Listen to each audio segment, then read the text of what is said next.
What did you feel when you pulled the trigger? I felt powerful. But I don't know, I shouldn't care about them. I tried to prevent this. I explicitly warned people. I feel like I was jumping up, waving red flags, hair on fire, help me, help me. He's a danger to himself and others. Can you show me how you held the gun? That's something like that. I was afraid of my son, but nobody would listen to me. I prayed for guidance. I prayed for a miracle. Where do you go when nobody listens? This is a picture of Michael when he was first born. He's so tiny. So brand new. I had two boys, 13 and 6. I wanted a girl. But Bob was really excited about having another boy. The other two boys, they were always very supportive with him and took their duties as big brother very seriously. And we were all very happy to have him in our lives. He was a blessing. I never expected to have any issues. I expected it would be very similar to the experience we had with our other two boys, and everything would be smooth sailing. That was not to be.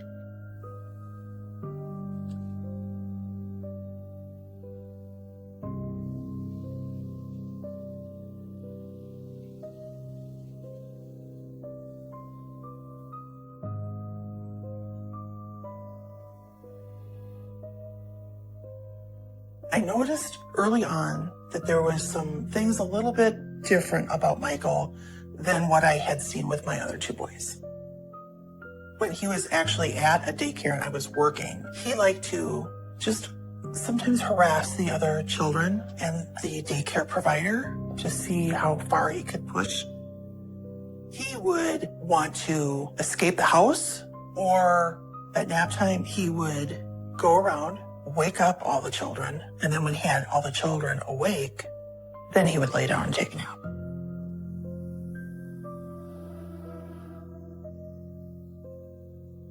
I thought maybe it would be best if I were to go out of the workforce, open my own daycare center where I would still have an income, which we needed to have, but I would be able to be there all day and keep an eye on Michael. Oh, hey. You need some more milk? Get you some more milk, sweetie? Started out fine. They were wonderful little kids. They were so well behaved. I had an infant that I watched. It was the sweetest little baby. It was my own child that I could not handle. The minute he's out of my sight, he's going to do something that he shouldn't.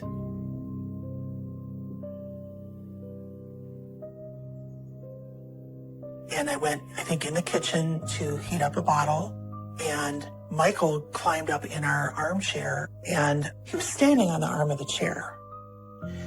And I thought, he's going to jump on this baby.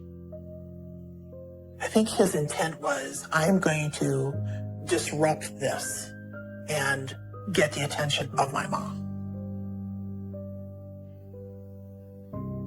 Michael, what are you doing? Get down from there.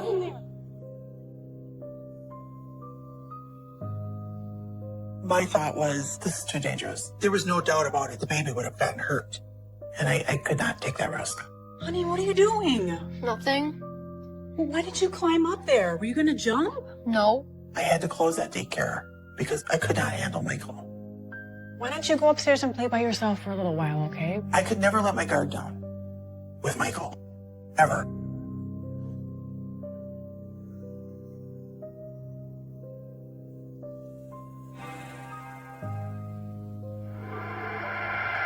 I had to travel for work at one time.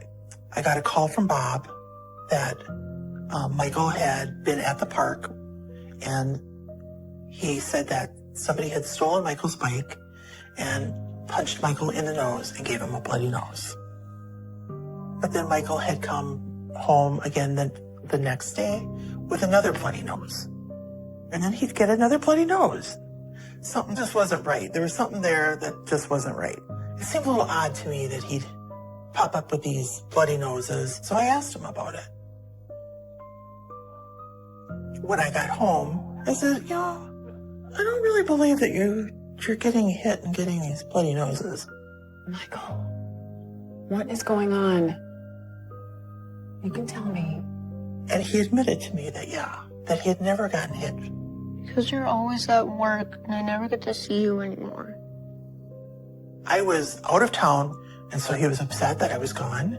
And Michael had learned that if I give myself a bloody nose, then I get some sympathy. I have to travel for my job. It's not because I don't want to be here. I just don't like it. I just thought it was very odd that he would do that kind of a behavior to get attention. But I talked to him about it, and it never happened again. So I didn't see that as a red flag.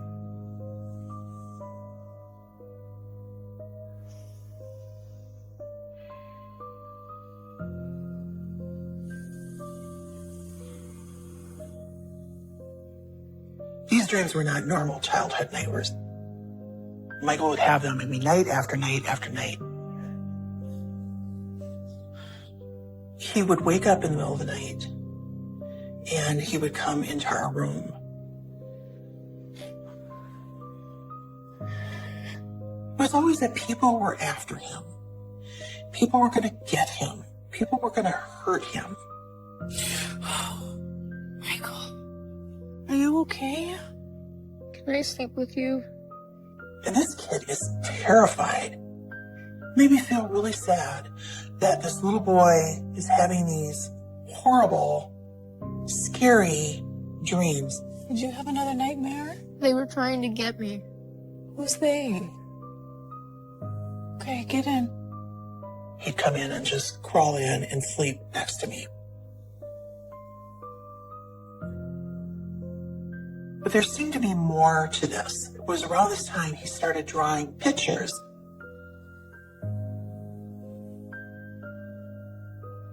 He would sit in the living room and he would color.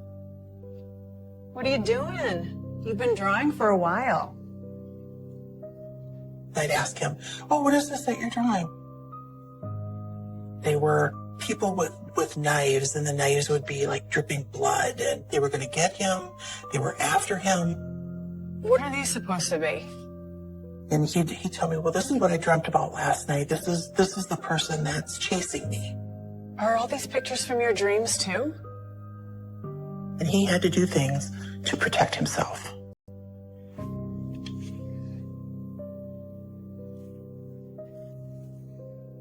Where is this coming from this little, rather innocent child? I've never seen such violent drawings. It just was unreal. He would continue the drawings for years. And the nightmares continued for many, many years. But I had talked to the doctors about it, and they said, well, some kids just have nightmares. So we tried not to make a big deal about it. But I never understood where the violence came from.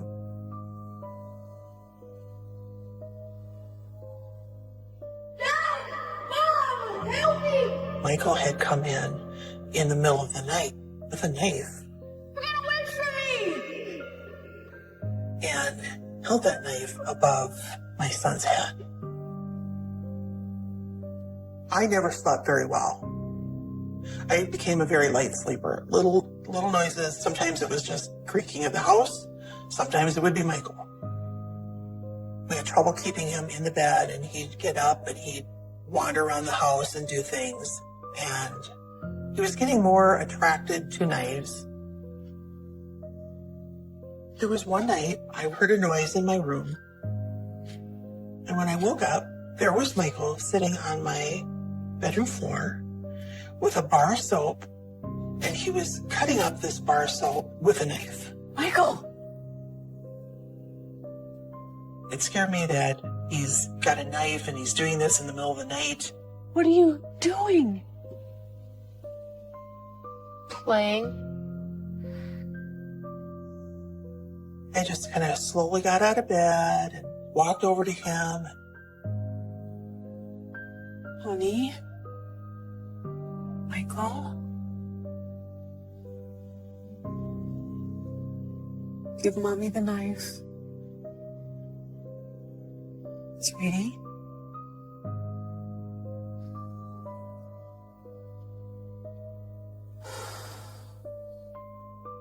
Took the knife away, explained to him, you shouldn't be doing this. Knives aren't toys. You could really hurt yourself. Okay. And I took his hand and I put him back into bed.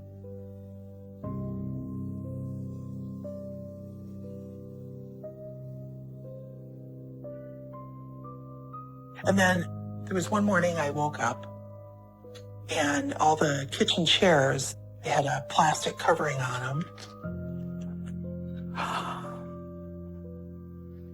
And he had taken a knife and just poked holes all over these chairs. You could see little slices in all the seats. Honey? Again, it was a middle of the night activity that he had done. Michael, come in here. Why would you do this? And he's like, I don't know, I just did it. I don't know why. No reason. I have a feeling that he woke up from his nightmare and this idea of somebody chasing him with a knife was in his head, and he got a knife and he acted out some of the things that he had been dreaming about. Honey, we talked about this. You're not allowed to play with knives. And so we had to take all the knives out of the drawers. We put them in a special container so they were really hard to get to. Made sure all the knives were taken away. Why don't you go get ready for school? But there was like 2 knives in this one drawer. I hadn't even thought about the knives in that drawer. Mom! Dad! One night, Michael had gone into our older son's room and woke him up, Mom! Dad! Help me! and he hollered out, Dad, Dad. Dad! Dad! And so my husband went in there, and Michael had come in the middle of the night with a knife and held that knife above my son's head. Don't Michael! wait for me! Michael, drop it. Get it away from your brother. And my husband got the knife away, got him calmed down, got our other boy settled down, that it was going to be okay. Are you okay? And my husband talked to Michael, got him settled back into his bed. I don't know why Michael went in there. The only thought I could have was that somehow he had had one of his dreams about people chasing him, and somehow he ended up in Rick's room. We were afraid of what could have happened, and kind of realized now we need to really protect the people in the house too. So we started locking our bedroom door. We had locks on all the doors and cupboards and everything, just to try to keep everything secure from Michael. Bob built a loft bed and put Rick up in a loft bed, so you'd have to climb up into the bed. That was a safety measure too. I was very upset. I couldn't believe that my son had behaved like this. Something is really going on here.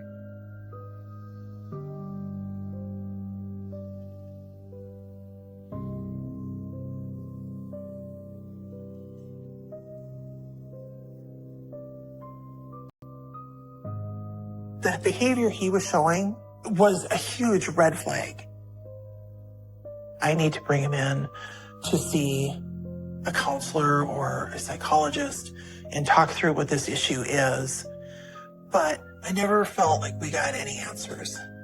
Oh, his behavior is so abnormal. A kid at this age experiences a lot of developmental changes in a very short amount of time. They didn't think that he was a child that had some troubles. They thought he is just a troublemaker. They could put him on medication, see how he does on medication. Look, I'm sorry to say, but those are your only options.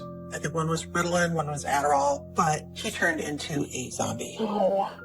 What I was looking for was some parenting tips, maybe better ways to discipline him, things that I could do to improve his behavior. There's nothing more I can do. And he said that I was being a bad parent. Now, If you'll excuse me. and that Michael needed to be locked up. And I was dismissed. I was so angry and I was so frustrated. What am I supposed to do now? I need help. I can't just go lock up this kid. I should not have let him dismiss me the way he did. I should have advocated more. I should have stood my ground and advocated more for Michael, and I didn't. And I regret it.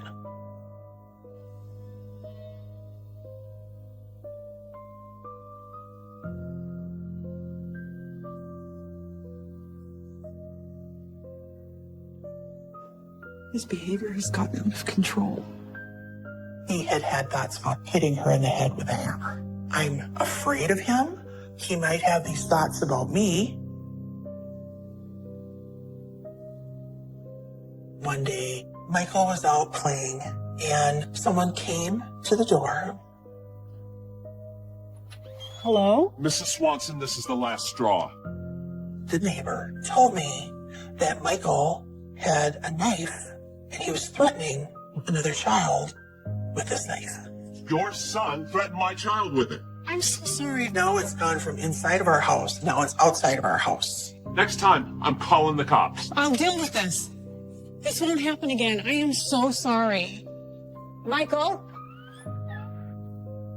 He was very cavalier about this. It was like, oh, Mom, it's no big deal. I didn't really mean anything about it. It's going to be okay. Don't worry about it, Mom. What the hell has gotten into you? What's the big deal? I was just playing around. Knives aren't toys. We've talked about this. Well, he was never really very remorseful when he would get caught doing things. He was more sorry that he got caught than for what he had done. We recognize that there's something not right here. You know what? This has gone too far. There's something wrong with you. Whatever. Michael! Michael!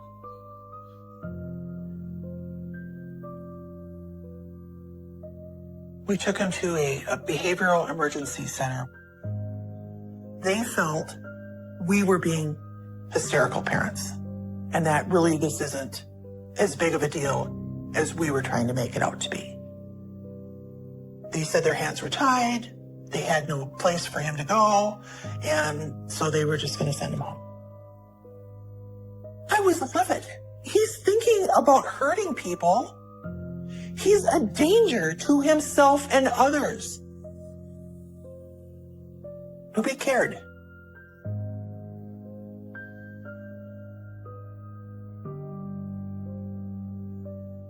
Bob had gotten a job at a coin shop. The owner of the shop was a little concerned about security. So when he was at the shop, he would have his sidearm with him. So Bob had purchased a small square safe. That's where he had stored his handgun. He had some money in there. We thought that was secure. But one day, Bob went down to the safe to get some of the money out that he had in there. And found that the money was gone and that somebody had touched the gun. It had a little laser light thing on it, and they had left that on. So we had confronted Michael with this. We had Michael sitting at the kitchen table, and Bob was grilling him for a couple hours in that chair. I said don't play stupid with me. What are you talking about? And the kid is not saying anything. He's just like, I didn't do anything, just denying everything.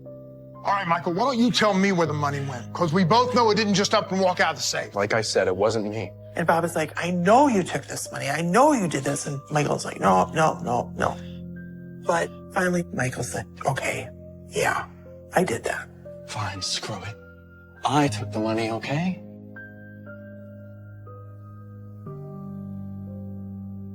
I took the money. I touched the gun. You guys are ridiculous. I don't understand what the big deal is.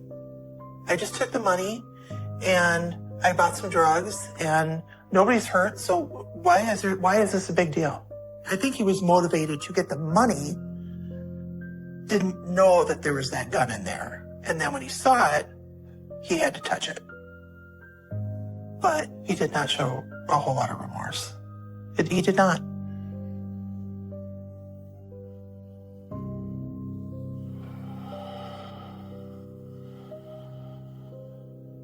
Michael? I came home from work one day and Michael was gone. And couldn't find him anywhere. He had broken into our safe. I could see a paper where he had written down all the combinations as he was trying to figure out the combination for the safe. And he took the money and the gun and he ran away. Now he has a gun. We have to do something. Michael? When I got home, he was gone. He had broken into our safe and he had taken this gun. We called the police. When they found him, he was hiding at his friend's home. Michael. And I had asked him, why did you run away? What caused this? And his response to me at that time was that he had to leave the house because he had thoughts about hurting me. And that he did not want to hurt me. Sometimes I'm afraid I want to. You want to what? I know my son loves me. I know that I love my son. But I know that he has these thoughts.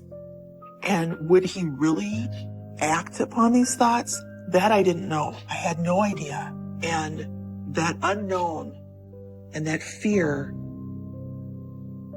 is horrible.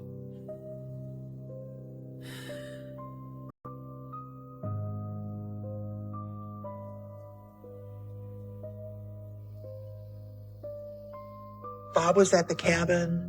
Both of my older boys were out on their own. I was home alone with Michael. I locked the bedroom door, and I remember laying in that bed, listening to every creak of the house, wondering, is he coming after me? It was scary. So we took a really large wrench out of the garage, and we actually had that next to our bed. In case he were to come into our room, we would have something. That is a horrible thing to think that you need to have something to protect yourself against your son, just in case. If he came in our room at night and we felt like we had to hit him with that wrench, could we have actually done that? I don't know if we could have actually done it.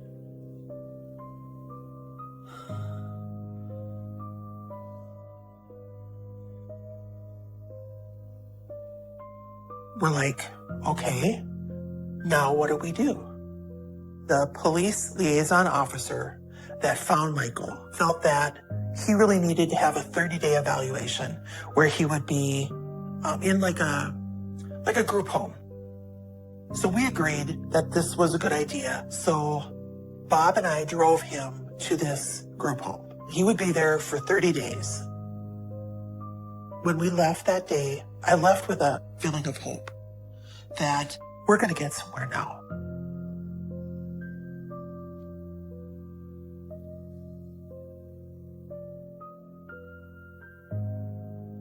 They called me and they told me that they had an incident with Michael. Listen, I wish there was something I could do to help.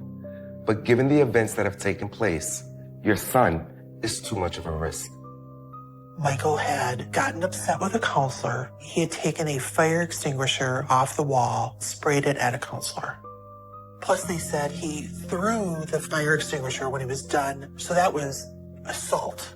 Michael has been antagonizing our staff since the moment he's arrived. She said they did not feel that they could handle him there. We have no other choice but to discharge him from the facility. She said that we let this child hit rock bottom and we should remove our parental rights and just let him fall to the bottom of the barrel. And he was 14. I was a wreck. You don't just let a young adolescent kid fall to the bottom and not do anything because you don't know what to do. There should be help for this kid. Isn't there anything that we can do to reconcile the problem? If I were you, I'd turn him over to the system. I told her I would do anything. This is our lifeline. We're desperate. I don't know what else to do. And if you take this lifeline away from us and just send us home, what do we do? What do we do? I'm begging you, please, keep him here. We've done what we can. And she just said, I'm sorry. There isn't anything I can do to help you. You need to take your son and leave. These are his discharge papers. Good luck. And that's what we did.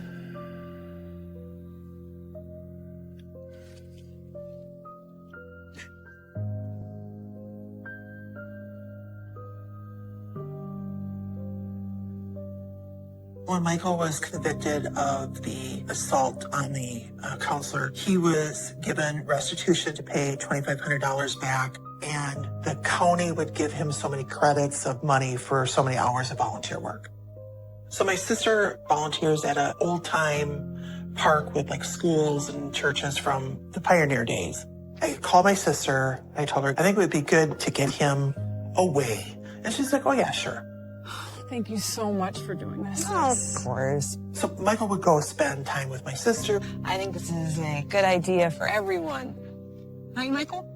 They'd paint picnic tables, buildings, whatever. And then he would collect volunteer hours to help pay his restitution. So have a safe drive back. Thank you. Okay.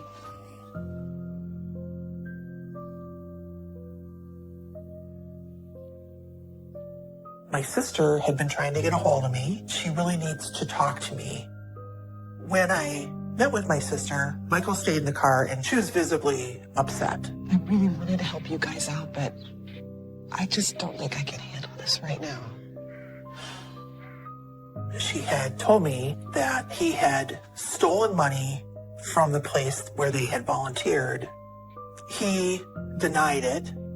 She searched his suitcase and found the money. His behavior has gotten out of control. And then she said she went to open the trunk of her car and her husband's gun was in the trunk. Only person that could have put the gun in the trunk was Michael. Everyone is scared of him. And her keys for the car were missing. And her cell phone was missing. Now she's scared. She was afraid he had thoughts of hurting her. I shouldn't have burdened you with him. I'll figure this out. I was very concerned to think that he would even think about hurting my sister. She's so good to him. They're so close. The thought that he could have hurt her just as the tears she must have been alone out there with him.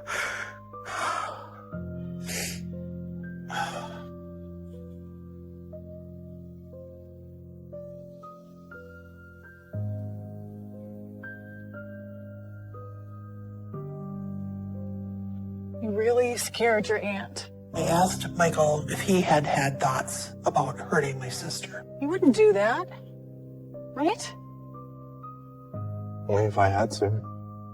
What does that even mean? Why would you have to?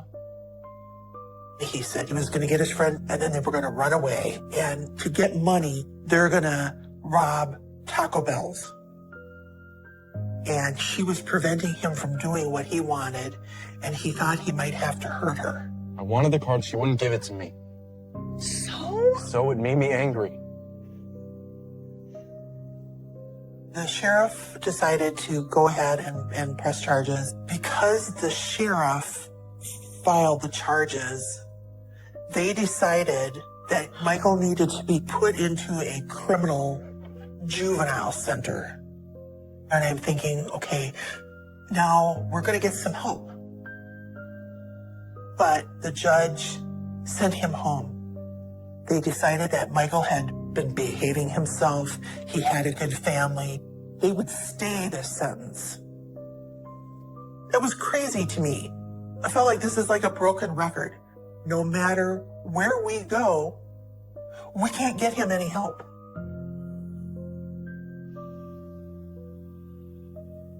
He was really well behaved. He did really well in school. He got a job. It was good to see that he's moving on and growing up. It's like a new chapter starting. He was a sweet, caring, loving kid. It was a hopeful time.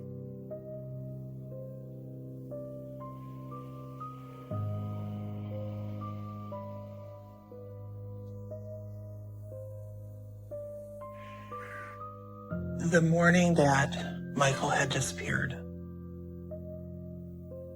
I wasn't concerned about anything. Went to wake him up. Michael, it's time to get up. And I didn't hear anything from him. Michael? The door was shut. I opened the door. It was cold. And the screen was off the window, and Michael was gone. I looked out in the front, my truck was gone, and my heart just sunk. Mom! And I woke up Bob, and I told him that Michael has disappeared. For a couple years, he did really well. But I think it was a mother's intuition. It was a feeling like this time it was different.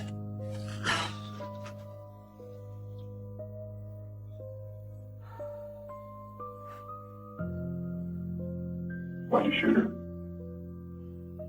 I was just thinking, like, well, the police could get called eventually, but if I shoot her, it's not gonna happen right away. We stayed at the house, trying to figure out what was happening. Well, are you sure it was him? I mean, couldn't it be someone else? My father-in-law said that somebody had broken a window in the cabin, and Grandpa had realized that guns were missing. We started to panic. Is this kid gonna come back to the house now that he has a gun? What are you doing? We gotta protect ourselves. Bob had his pistol because he wanted to be armed in case he needed to defend us against Michael. He's talked to us about having thoughts about hurting us. Is he now going to come back and hurt us? I'm gonna call the cops. Just call me if you hear anything, okay? I was watching the bank account to see if there was any more transactions coming through to get an idea of maybe where this kid was headed. I got a bad feeling about this.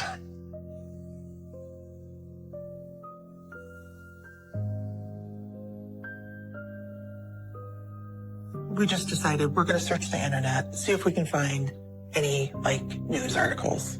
We come across this breaking news article, and it's about a convenience store shooting. We're being told a 17-year-old man from Minneapolis entered this Crossroads gas station in Algona around 9:15 and robbed the store, shooting and killing a 55-year-old woman who worked there in the process. And then there was a report of another one that had happened, and that convenience store clerk was also killed.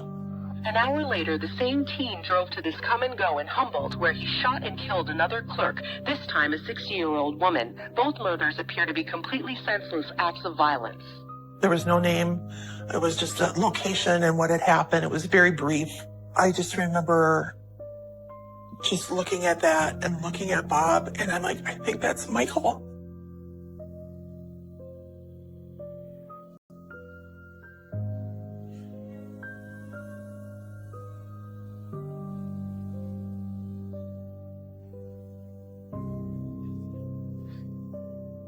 And it was the same officer who had been at our house the day before when we reported Michael missing. He told us, he said, I am so sorry to have to tell you that Michael was involved in some shootings. He killed 2 women in a robbery attempt at a convenience store. It was heartbreaking. It was heartbreaking. What happened? What caused this? I thought I was going to have a nervous breakdown. I was so upset. I could not stop crying. My thought was that the cops were going to find Michael, he would point a gun at one of them and they would shoot him.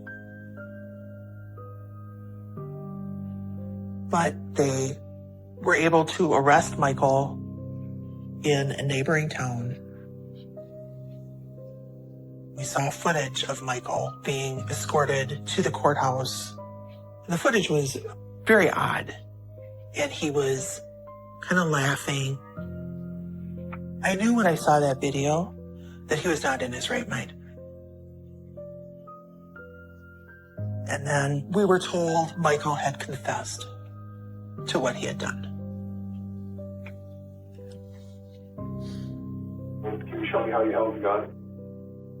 That's something like that. Okay. What happened to her? I hit her in the face when she fell and she smacked her head on the desk and then I walked out. And this is what we saw consistently with him when he would do things wrong, and he would be more sorry about getting caught doing what he did versus the really understanding of what he did. What did you feel when you pulled the trigger? I felt powerful. But I don't know, I just didn't care about them. He's got this flat tone.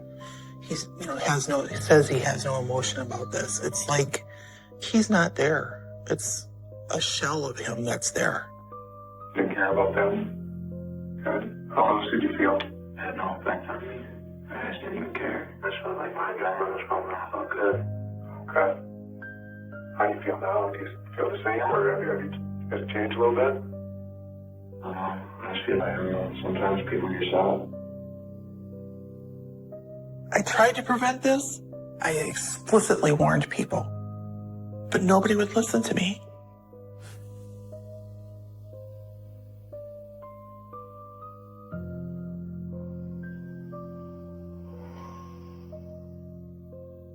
The verdict of this jury is as follows.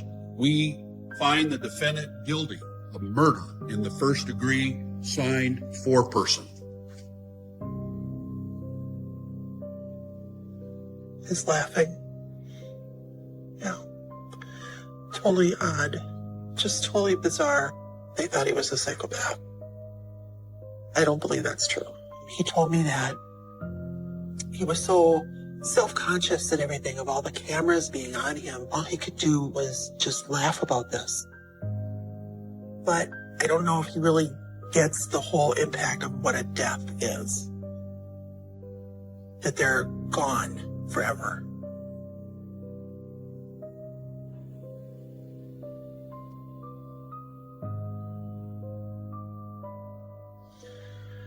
That's Vicki Bowman Hall. She was mother of 11 children. And my heart breaks for those children. Her husband trying to raise those children without her. This is Sheila. This was the second clerk that was killed. She was married. She had 2 daughters and some grandchildren. It's a tragedy. It's a tragedy. I'm just so sorry. I'm just so sorry.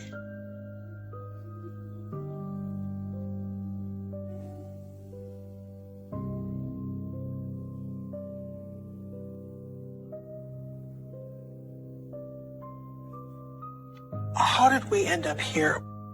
I blame myself. I failed my son, and I failed these women, and I failed their families. I failed to get him the help he needed. I went through a period of time there where I just didn't know if I was going to go on. I was very suicidal. It took a really long time to try to get back to normal. I spent a lot of time at church. We tried to just gather up our lives and try to carry on. We've kept close contact with Michael. We keep in touch with him on the phone. We visit him as often as we can. I hate what he did.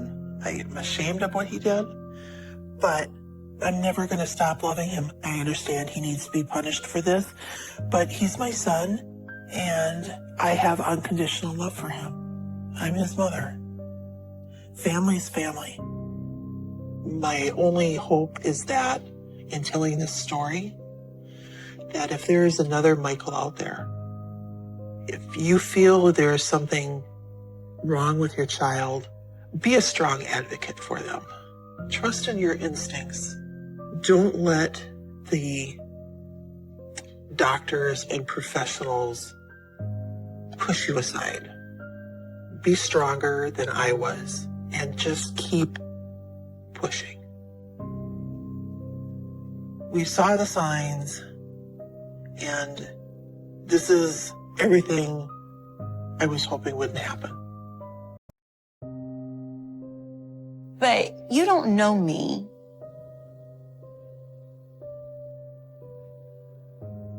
A house of horrors. That's how some people are describing conditions inside the Turpin residence.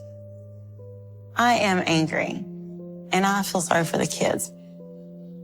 So much could have been prevented if I would have spoke out a long time ago. I just didn't understand the signs. You wouldn't believe that somebody could actually do something that evil. And it's just time for me to tell my side of the story. This is my dad, my mom, Louise, and me. I was the middle child of 2 sisters. They made sure that we were in church every Sunday and raised us up knowing the Lord and Christian beliefs. We looked picture perfect, but a lot of stuff happened in this house, so it brings back a lot of memories. My dad was always good to my mom. He never laid a hand on her, but there was a lot of arguing.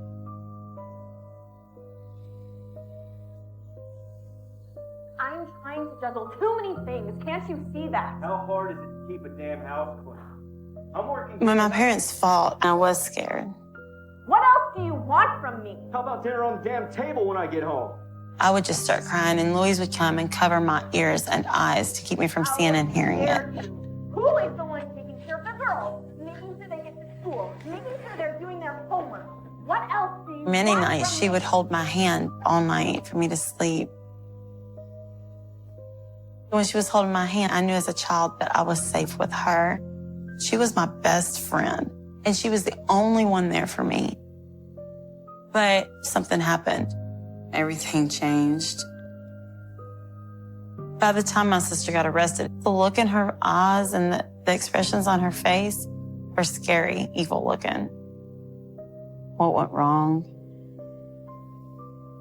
How did she become this person?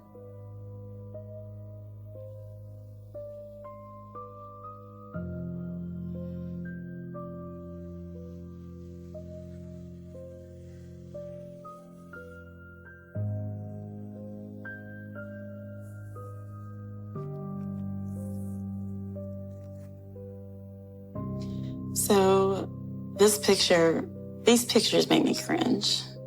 These are my grandparents, my mother's parents, Mama and Papa. That's what we called them. He's smiling here like he really adores us. But we knew the truth. When I was a kid, I begged for a big wheel. And so we had a birthday party at my home. Happy birthday! My grandmother and grandfather brought this big package in. We've got one more special present for you. What is it? And it was my big wheel. Grandpa, this is exactly what I wanted. I was very excited, and I thought it was going to be one of the best days of my life. But it ended up turning into a nightmare. Papa never let me forget that was my big wheel, and it was from him. And later on that day, there was a price to pay. He took me in a back room.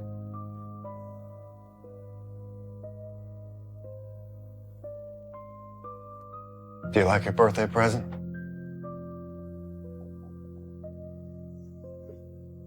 Come. Sit on my lap.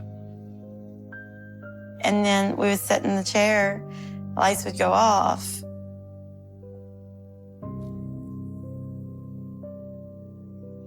he would pull me on his lap.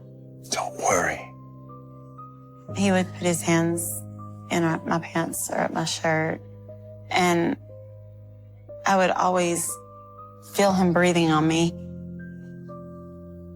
When I started to make noise, I remember him putting his hand over my mouth, and he would whisper in my ear, "This means I love you." And then he would tell me, "Don't tell nobody."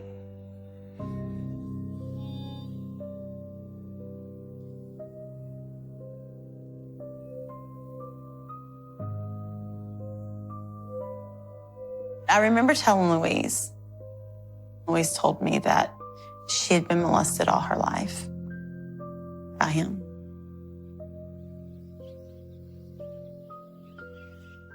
She just became so protective. Elizabeth, I'd like you to come with me for a bit.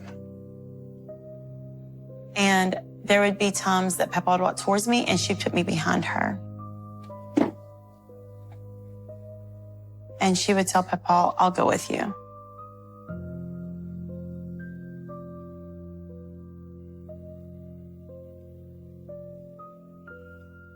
And then I started realizing she's taking the molestation from me.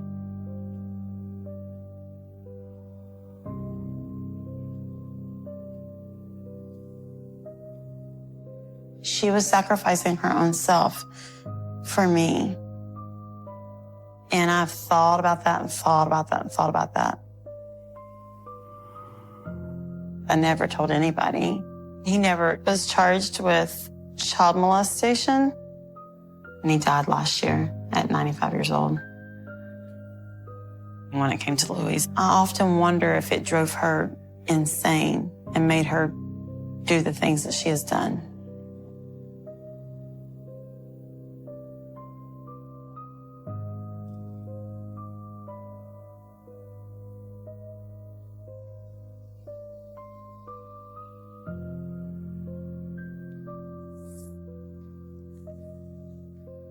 This picture was about 4 months before her and David started dating.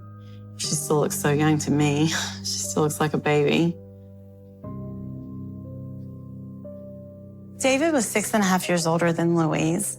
A lot of people in town thought that the Turpin family was just like God's gift to earth. Like, they were the most Christian as Christian gets. I think she adored him because Louise was looking for a way out.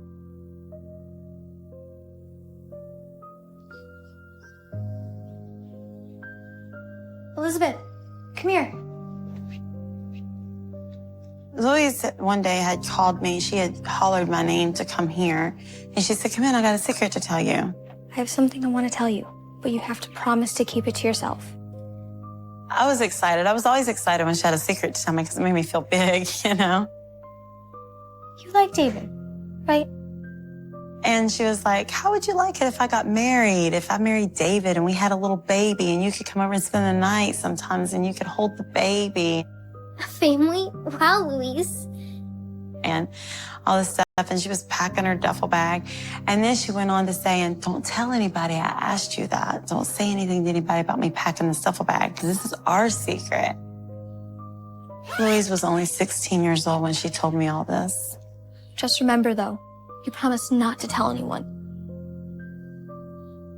But I still didn't think of her packing because she was going to leave. I didn't put two and two together.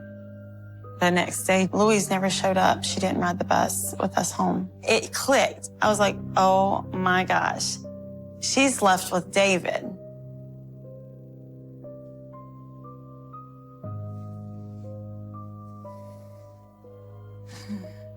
This picture was actually taken at the end of the wedding.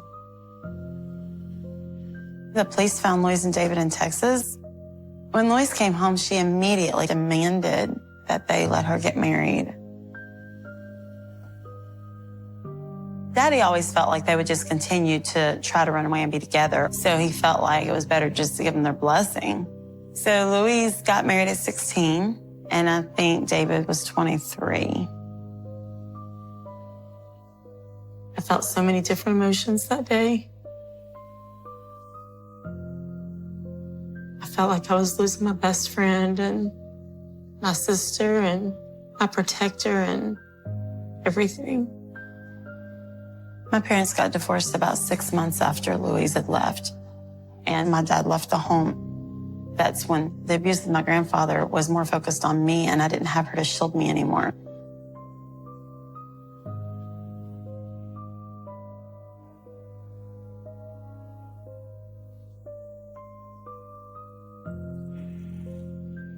This is Louise pregnant with her first. Louise always talked about growing up. She was gonna have 12 children, and before you knew it, they had 4 kids. At that point in my life, I was in college, and I was fixing to take summer break from college. And I didn't want to go home to all the chaos. It just seemed like she was living the dream life. I just plain out asked her, I said, could I stay the summer with you so I don't have to go home? And it was that simple. That was how it all started.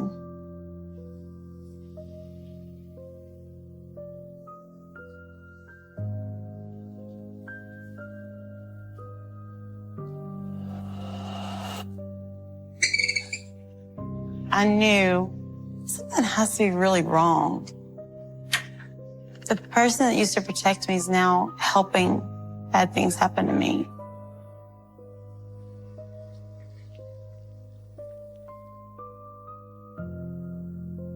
This is the day that we were leaving for me to go stay with Louise and David for the summer.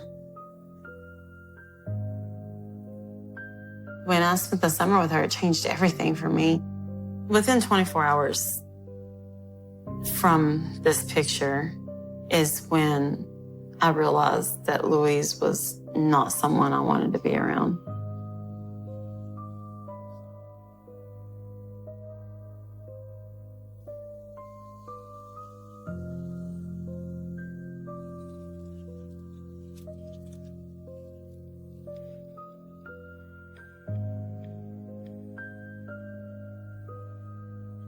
What are we doing here? David and I are just gonna go do a little gambling. When I got in the car and we started heading back to Texas, they stopped at a casino and wanted me to babysit their kids in the car while they go in. Seriously, you're going in there? Oh, lighten up. It's just a little harmless fun. That was very weird to me because growing up, David and Louise would have thought she was going to hell if you went to a casino. I even asked her a couple times, are you joking with me? We'll be back in a bit. She said that they didn't go to church anymore and that she had changed a lot.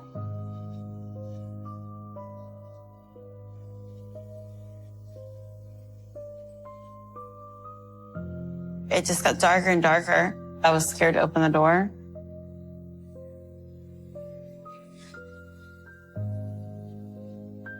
I started wondering, I thought, man, they're taking a long time, you know, and I just made sure the doors were locked. And I fall asleep.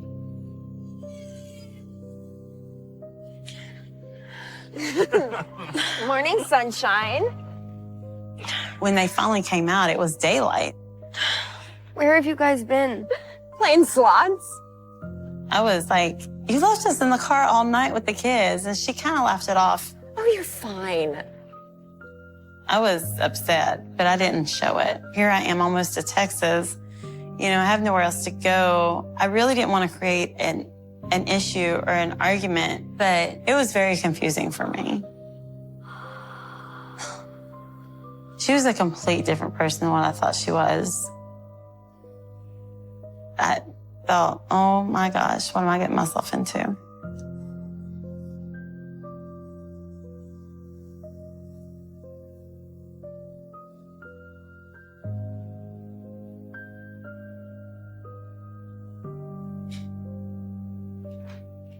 It was not just cluttered, it was just messy. Like papers all over the floors, dishes in the sink. I just remember thinking, wow, this is awful. I told her, I said, Louise, let's clean the house.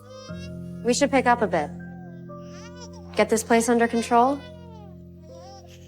Yeah, sure. I guess it couldn't hurt. And so that's what we did. We worked on the house for a few days. Then while she was doing that, I started seeing strange things happening.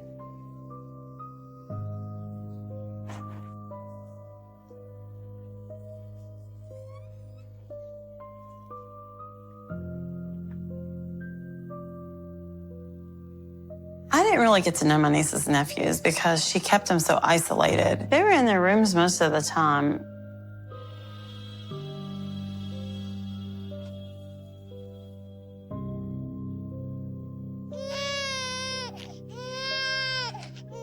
And just leave her, she'll be fine.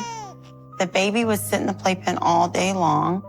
Nobody ever held it, hugged it, and played with it, and loved on it. And when I would ask if I could, I was told no. Don't you think she needs a little attention? I'm her mom, Elizabeth. I'll take care of it, okay? Of course, I just wanted to help. She told me it was because she didn't want my beliefs being rubbed off on them, our childhood beliefs, like about God and stuff. I was like, I'm not gonna touch your children about God. So I knew from that point on, I just tended my own business. And the excuse I made for myself was, look, I'm not a mom, so I have no right to tell her how to be one.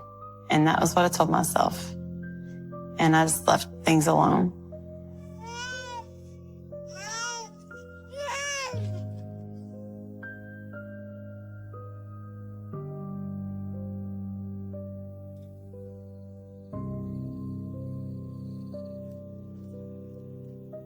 Me and Louise and David would sit at a table and eat. And the kids were always in their rooms. I thought it was odd. Where's everyone else? I remember the first time that happened, I was like, aren't you gonna call the kids down and feed them? Do you guys eat separately or something? They'll get some. This is just how we do it. And she was like, yeah, I'll calm down in a few minutes. Like it was no big deal. I feel bad. To me, the kids should be going first. Okay, we finished up. Come on down for some supper. Then how it worked was that she would call them down one by one. She'd call the oldest one's name, and she would come down.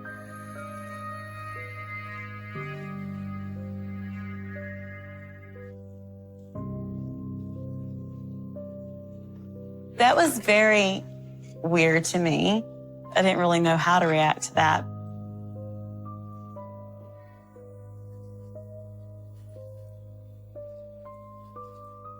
And then she waited for permission without asking. She waited for Louise to tell her to take a bite. She could eat now. Go ahead.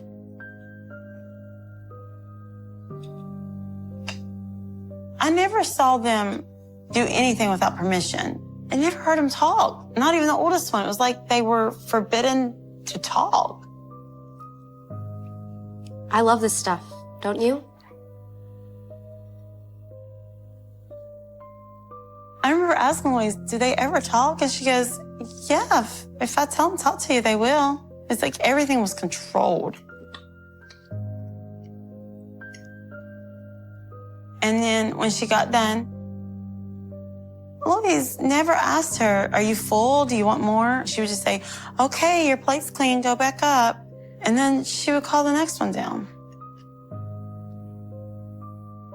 In my heart, I knew something has to be really wrong. It was like they were programmed. Louise, don't you think you guys are being a little tough on them? I did ask why, but, you know, she was just like, don't ask about my parenting. Go ahead.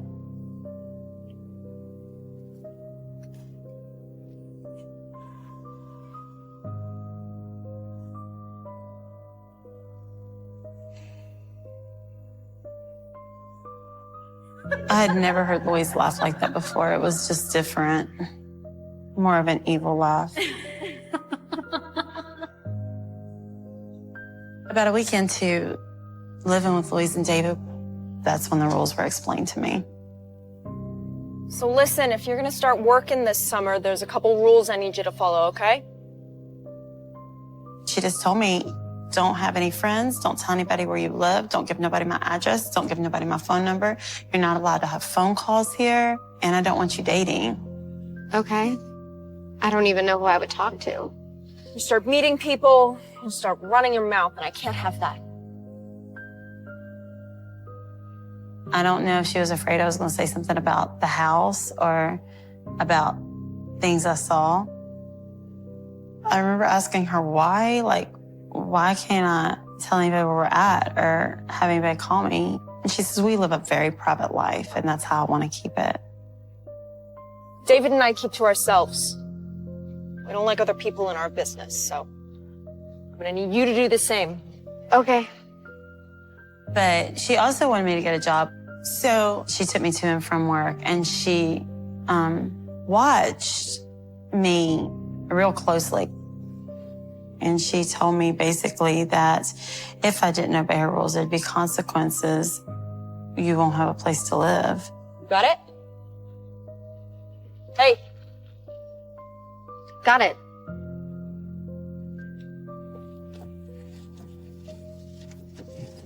So I had to respect her rules. I didn't have anywhere else to go.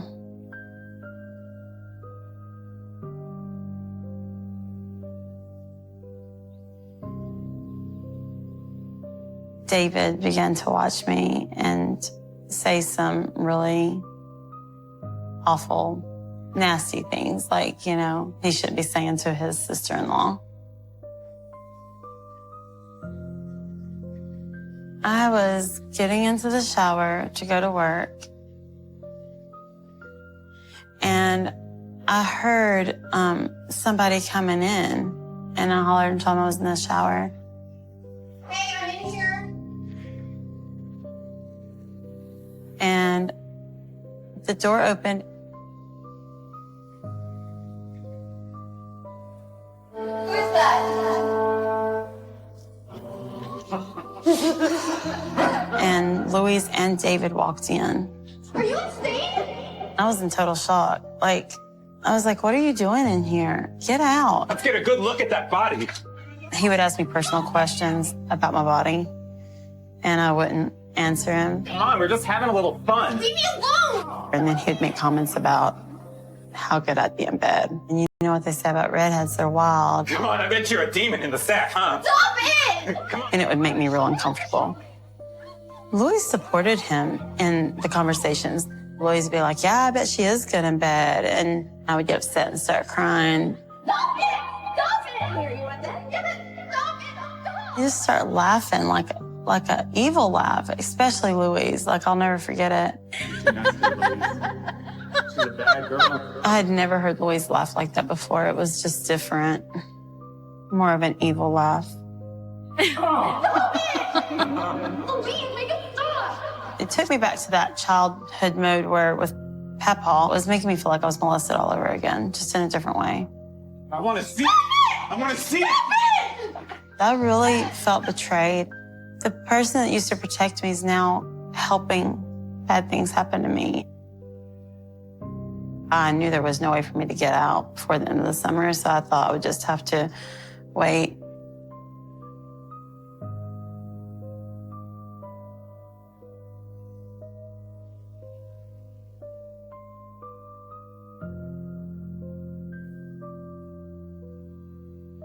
When I would talk to my parents or anyone on the phone, I was not allowed to talk in private. Louise was always sitting right next to me.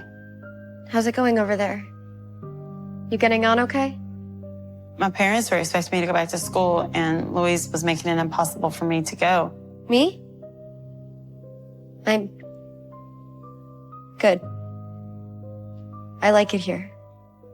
She wouldn't give me a ride anywhere, and I was young, and I didn't have any way to buy my ticket. She said that, you know, I didn't need to go home, that was my home. And then she's kind of laughed it off like, I guess you're stuck with me. She's got the kids and could use some extra help. This is just what I want to do. I just told my parents that I couldn't come right now, that I'd have to take another semester off. I'll talk to you soon. I felt like I was imprisoned almost. I had no way out. I was trapped.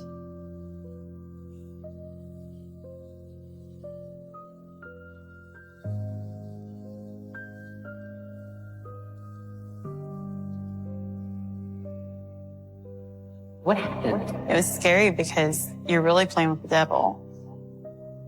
My life just went from normal to hell, like within a second. When it was time for me to go back to school, they didn't allow me to leave. It was like I was being held prisoner. But at work, I had met a guy named Jonathan, and we started dating. Well, I'm really excited to see this movie with you. I'm excited to go, even though I don't like scary movies. You'll like this one. Anyway, I'll call you later.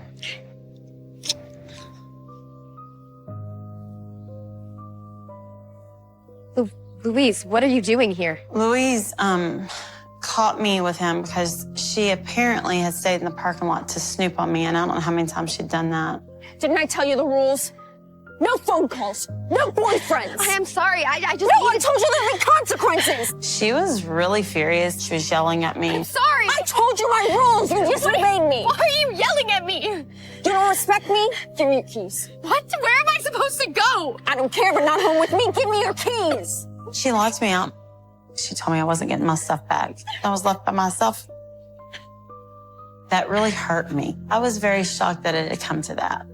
All because I had a boyfriend at 19 years old. Are you okay? What happened? I don't know. I don't know what's wrong with her. She just kicked me out. Hey, we'll figure this out. You can stay with me. Jonathan went and told his parents, and I went to his house. About 9 months later, I married Jonathan, and we moved about 14 hours away for me to go back to college. I was just so relieved about getting out. I really didn't think about the children at all, like leaving them in that environment or anything. She had 4 when I moved out of her house. But I was young and I just wasn't thinking about anything. Later on, I missed them and I thought about them and prayed for them and I worried about them. But at that time, I never thought Louise was capable of doing to her children what she's done. It was just like, I've got to get out of here. At this time is when they started cutting everybody off.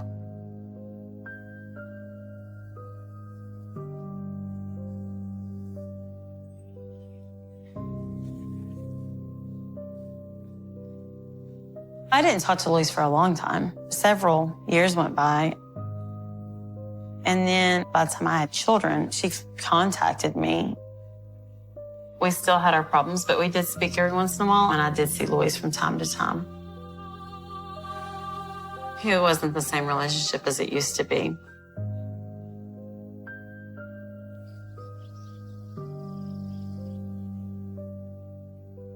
It's good to see you, Louise. I can't believe how long it's been. And one day, it had been about 14 years. She came over, we were talking, and at this time she had 12 children. The kids were very quiet, waited for her to have permission to talk to me. It was a lot like it was in their home. Hey, how are the kids? Are they doing okay? Yeah, why?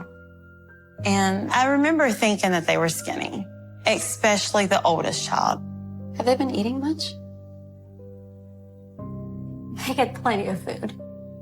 When I confronted Louise about the kids being skinny, she tried to play it like it was all hereditary. She said, oh, it's in our genes. Me and you were real skinny. You just have good genes. What do you want me to say? But I just left it at that.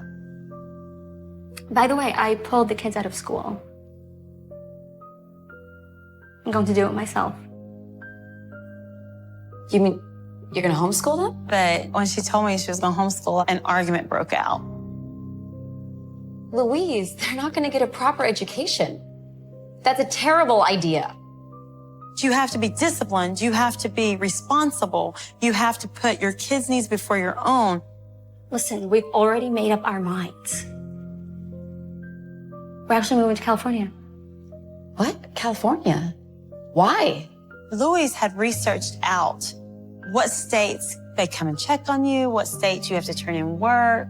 Because some states, you can homeschool your kid. They never ask to see any of the work. They don't come out and check on the children. Look, do what you want with your kids. This is what I'm doing with mine.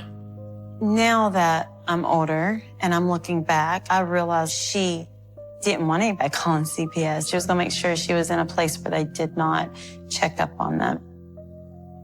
Come on, kids, we're leaving. Louise. And it haunts me now.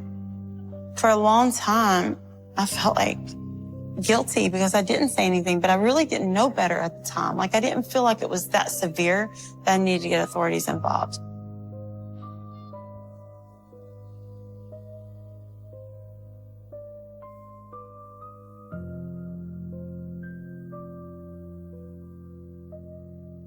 This has been with 12 of the children, the 12 oldest children.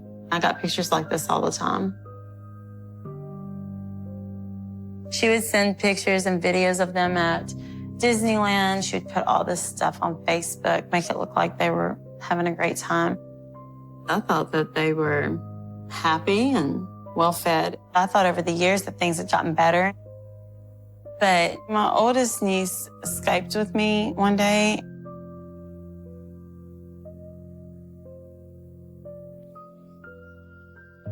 How you doing, honey? I'm okay.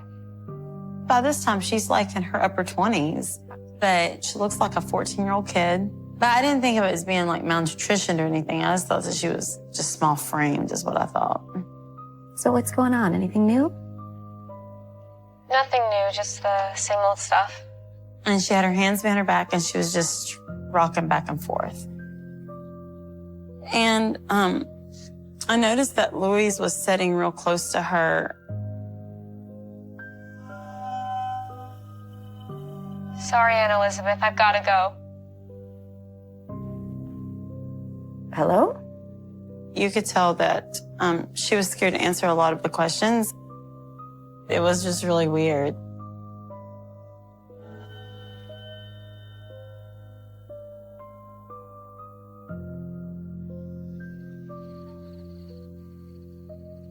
I remember laying down on the bed beside my husband just to watch some TV. It wasn't even late. And somebody on Facebook, one of my friends said, is Louise Turpin your sister? And before I could even ask why or whatever, I go through my news feed. And somebody I didn't even know that I wasn't even friends with sent an article where 13 kids have been starved and beaten and chained. And I thought, that's a sick joke. That's when it all started.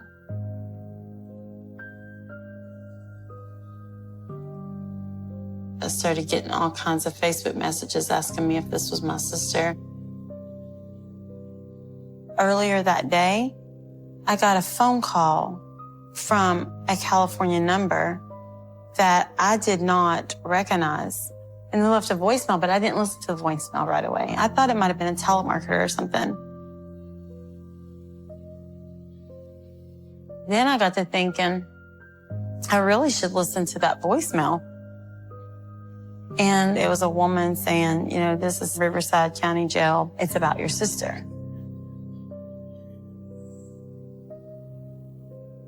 I called the number to the jail. And when they first told me what happened, she said, can you let all the family know because it's hitting national news? On Sunday, January 14, 2018, just before 6 o'clock in the morning, a 17-year-old girl called 911 from a deactivated cell phone and reported that her siblings were being held against their will. The story was that they chained and beat and starved their children.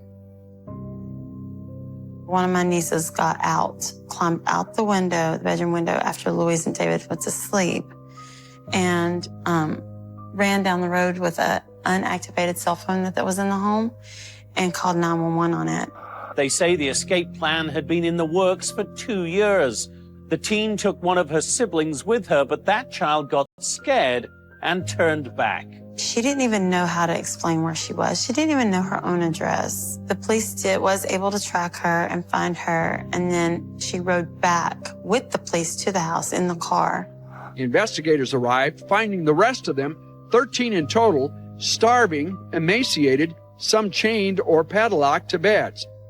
The deputy that went to the house spoke with me, and He said that Louise and David were in shock because they were asleep when they got there. They had no idea this 911 call even took place. They were trying to hurry up and get him unchained, but they didn't succeed before the officers got into the home. One of the children at age 12 is the weight of an average 7-year-old. The 29-year-old female victim weighs 82 pounds. None of the victims were allowed to shower more than once a year. None of the victims have seen a doctor in more than 4 years. None of the victims have ever seen a dentist.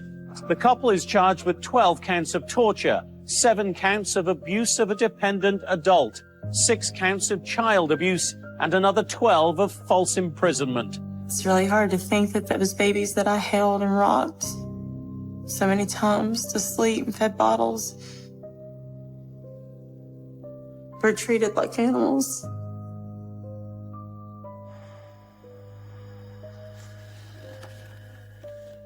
This is David's mugshot.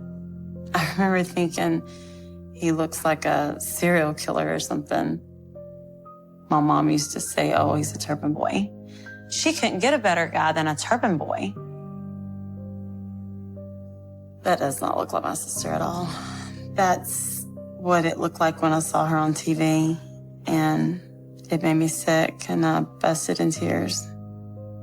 To me, she looks evil here. I remember asking my husband, how is she smiling? She looks crazy. I thought, is this really possible? There's no way that Louise could have done that. There's no way. They've blown this way out of proportion.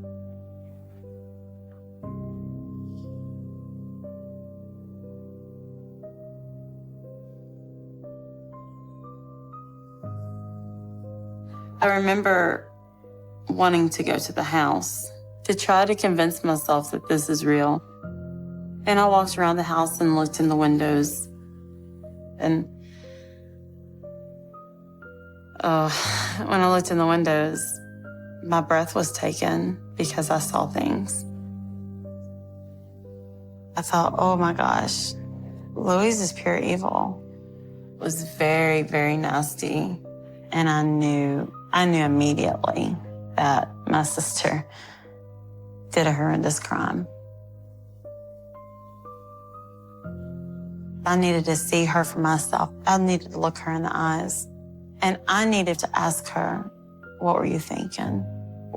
What happened? What went wrong?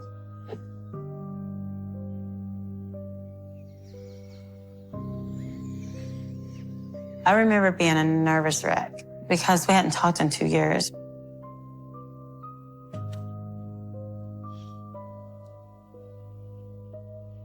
Thanks for coming. It's really great to see you.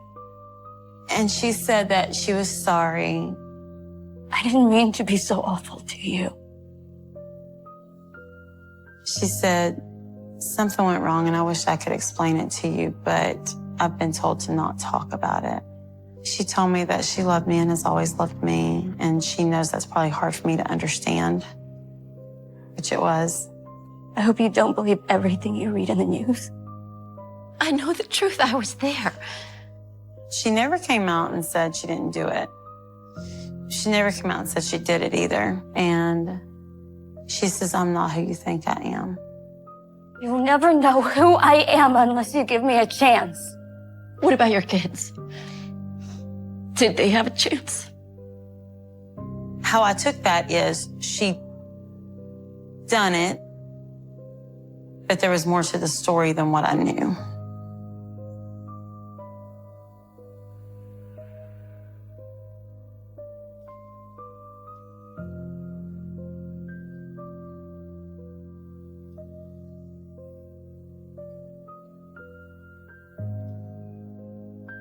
I think they deserve life.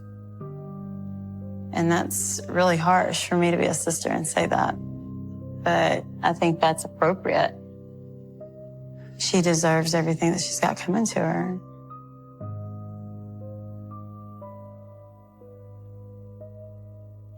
My hopes for my nieces and nephews is that they will be able to live a normal life eventually and be able to put all this behind them.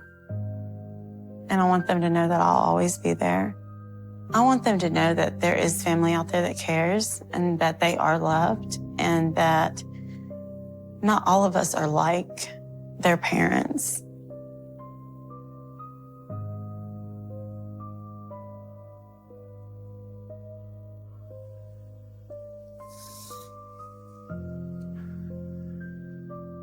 This picture is actually Louise holding me when I was about 1.5 years old. So you can see her arms around me like I was her baby and kissing my cheek. It was the greatest moment in the world to me. Why did she protect me so much but she didn't protect her own children? I just don't understand.